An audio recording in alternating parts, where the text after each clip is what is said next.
This is certain, that a man that studieth revenge keeps his own wounds green, which otherwise would heal and do well. There is an old warning, repeated in different forms across cultures for thousands of years. Before you set out for revenge, dig 2 graves, one for the person who wronged you, one for yourself. Almost every tradition that has ever taken human nature seriously has arrived at some version of this same unsettling truth, that the desire for revenge does not stay contained to its target. It spreads. It moves in quietly and starts messing with the person's mind, long before it ever reaches the person it was aimed at. The oldest epic in Western literature opens with exactly this warning, dramatized in full. The ancient Greeks gave the impulse a face and a name. The Stoics gave it a diagnosis, Nietzsche gave it a mechanism, and modern psychology gave it a body, a nervous system that pays in real and measurable ways for a debt it was never actually owed. The desire for revenge is not some rare pathology, it's close to universal. Someone hurts you, betrays you, humiliates you, and something primal in the system wants balance restored, wants the other person to feel exactly the pain they caused. This impulse is old and common enough that it shows up independently across nearly every culture and era in recorded history.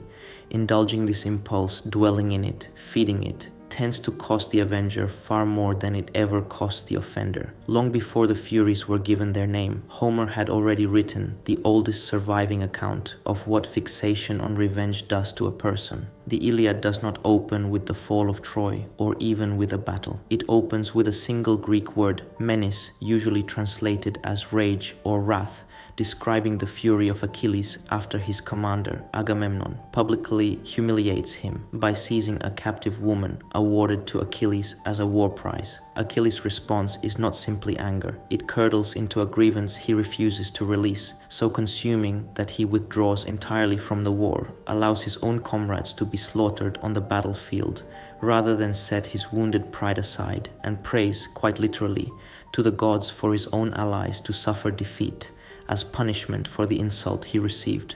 Homer does not present this as heroic, he presents it as catastrophic. Achilles' dearest friend, Patroclus, is killed while wearing Achilles' armor into a battle Achilles refused to fight, and the grief that follows sends Achilles into an even darker spiral of vengeance, culminating in his desecration of the body of Hector, the man who killed Patroclus, dragging the corpse behind his chariot day after day in a fury that even the gods eventually find excessive and shameful. The Iliad, at its core, is not a poem celebrating vengeance. It is one of literature's earliest and most unflinching studies of what a grievance does to a person who refuses to put it down, costing Achilles his closest friend, his own peace, and very nearly his humanity, long before it cost Troy anything at all. Greek mythology did not stop at dramatizing revenge through individual heroes. It personified the impulse itself, giving it an actual mythological weight. The Erinyes, known in English as the Furies, were ancient goddesses born from spilled blood, tasked specifically with punishing certain crimes, particularly those committed within families. The detail that matters most for this video isn't only who the Furies punished, it's how they operated. The Furies were relentless. Once they fixed on a target, they did not simply deliver a single blow of justice and depart. They pursued that person without rest, driving them towards madness, haunting their sleep, hollowing them out over time. In Aeschylus's trilogy, the Oresteia, Orestes, who commits a murder to avenge his own father's death, is pursued by the Furies afterwards, driven half mad by their relentless torment, unable to find peace anywhere, in any place, for what he has done in the name of justice. Orestes is not freed from the Furies through further violence or a stronger act of vengeance. He is freed through a trial. The goddess Athena establishes the very first court of law specifically to end the cycle, replacing private, endless vengeance with public, bounded justice. The myth doesn't just warn that vengeance is dangerous. It proposes that a person consumed by it usually cannot extract themselves through willpower alone. Centuries later, the Roman Stoic philosopher Seneca wrote an entire treatise on anger, dedicated almost entirely to this same idea, stripped of myth and argued instead through direct observation of human behavior. Seneca's central claim was blunt: anger and the desire for revenge it produces causes far more damage to the person who feels it than to the person who caused it.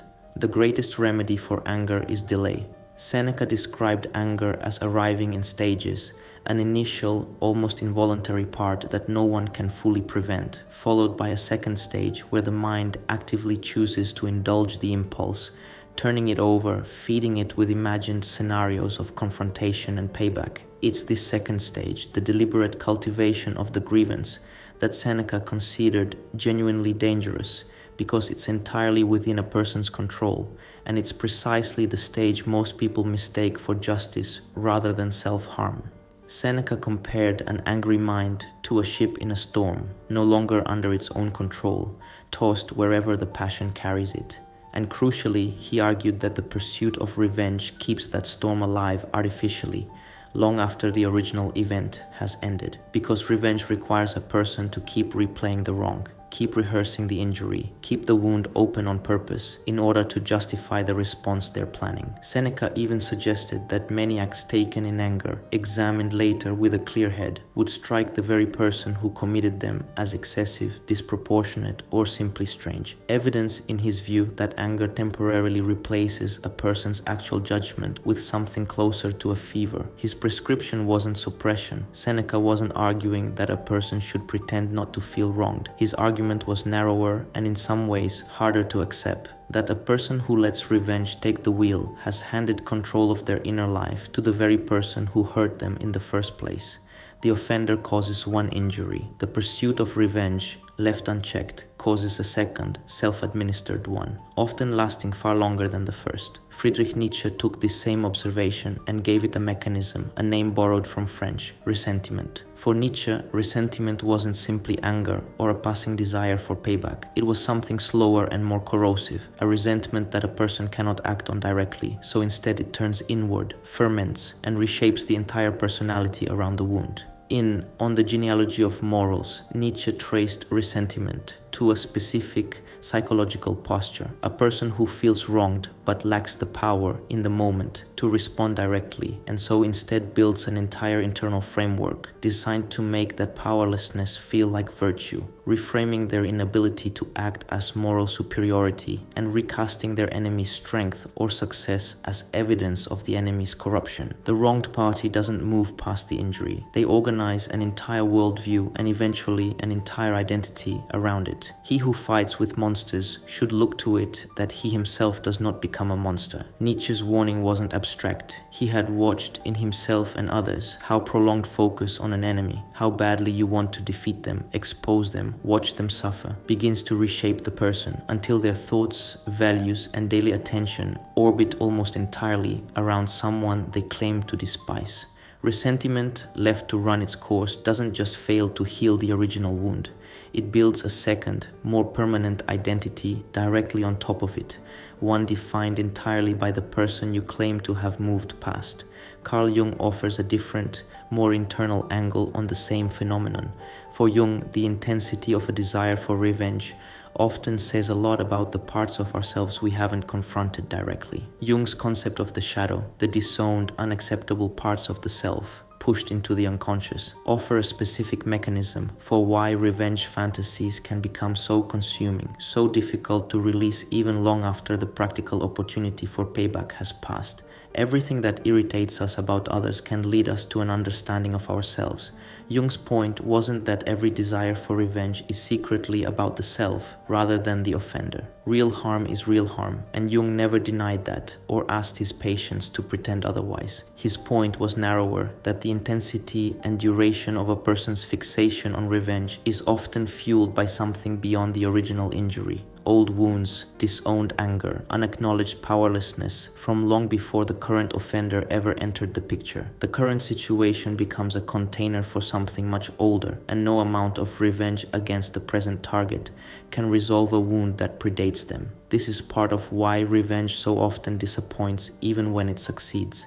The satisfaction is temporary, because the deeper unfinished business was never really about the present offender in the first place. It was about an old, unmet need for acknowledgement, safety, or respect that no external act of payback, however satisfying in the moment, was ever actually capable of providing. Contemporary psychological research has, in its own vocabulary, arrived at strikingly similar conclusions to Homer, Seneca, and Nietzsche, this time backed by measurable physiological evidence. The relevant concept here is rumination, the tendency to replay a distressing event repeatedly in the mind, often in the specific service of imagining retaliation or reliving the injustice. A well-known study conducted by psychologists Kevin Carl-Smith, Timothy Wilson, and Daniel Gilbert examined what actually happens to people who are given the opportunity to punish someone who wronged them in a controlled experiment. The counterintuitive finding was that participants who were allowed to retaliate reported feeling worse afterward than those who had no opportunity to retaliate at all and remained more preoccupied with the offense over time. The researchers concluded that revenge tends to prolong a person's negative emotional state rather than resolve it, largely because acting on the impulse reinforces the sense that the offense still matters enough to warrant a response, keeping the grievance psychologically alive rather than letting it fade. Broader research on rumination has consistently found that this pattern keeps the body's stress response activated well past the point where any real threat remains. Elevated cortisol, disrupted sleep, sustained anxiety, all triggered not by a present danger, but by a mental replay loop the person is generating themselves, voluntarily, often while consciously believing they are simply seeking justice. In other words, the body does not appear to distinguish clearly between an active threat and repeated, self-generated mental rehearsal of an old one. The nervous system pays the bill either way, regardless of how justified the original grievance may have been. Literature offers one more case worth mentioning, because unlike myth or philosophy, it follows a single man's revenge all the way to its completion, rather than warning about it in the abstract. In Alexandre Dumas' The Count of Monte Cristo, the protagonist Edmond Dantes spends years meticulously engineering the downfall of every person responsible for his wrongful imprisonment, executing a plan so total and so patient that, by any external measure, his revenge succeeds completely. And yet Dumas does not end the novel in triumph. Dantes, having achieved everything he spent a decade orchestrating, finds the victory strangely hollow, disturbed by how far he was willing to go and who he became in the process of getting there, including damage to people who were never truly his enemies at all, caught in the wider blast radius of a vengeance too vast to stay perfectly aimed. Dantes, realizing that the years spent perfecting his revenge were also years he can never reclaim, spent almost entirely in service of people who had long since moved on with their lives, while he remained anchored to the worst chapter of his own. Dumas, writing over 2,000 years after Homer, arrives at nearly the same conclusion the Iliad opened with. Even revenge that succeeds completely, without interruption or failure, still costs the avenger something it cannot give back. Lay these accounts side by side: an ancient epic, a Greek myth, a Stoic treatise, a 19th century philosopher, a psychiatrist's clinical theory, a modern psychology lab, and a 19th century novel. And they converge on something remarkably consistent, despite having almost no direct connection to one another across different centuries. Homer describes a rage so consuming it costs Achilles his closest companion before it costs Troy anything. The Furies describe vengeance as a force that, once summoned, doesn't discriminate between the guilty and the victim and can only be interrupted by an external structure, not resolved through more vengeance. Seneca describes anger as a self-inflicted second wound, layered directly on top of the first. Nietzsche describes ressentiment as an identity slowly built out of the very grievance a person can't release. Jung describes revenge fantasies as often carrying far older, unrelated wounds, disguised as a response to the present offender. Modern psychology describes rumination as a stress response the body cannot easily distinguish from real, present danger. And Dumas shows, through fiction, that even total successful revenge still leaves its architect standing in the wreckage of years he cannot get back. None of these accounts argue that the original wrong doesn't matter, or that anger itself is somehow shameful or wrong to feel. They make a narrower, more precise claim that the pursuit and prolonged rehearsal of revenge tends to become a second injury, self-administered, often lasting considerably longer than whatever the original offender managed to inflict. The person who wronged you gets to move on, entirely unaware of the storm still raging inside the person who can't put the grievance down. Seneca's advice was delay, not denial,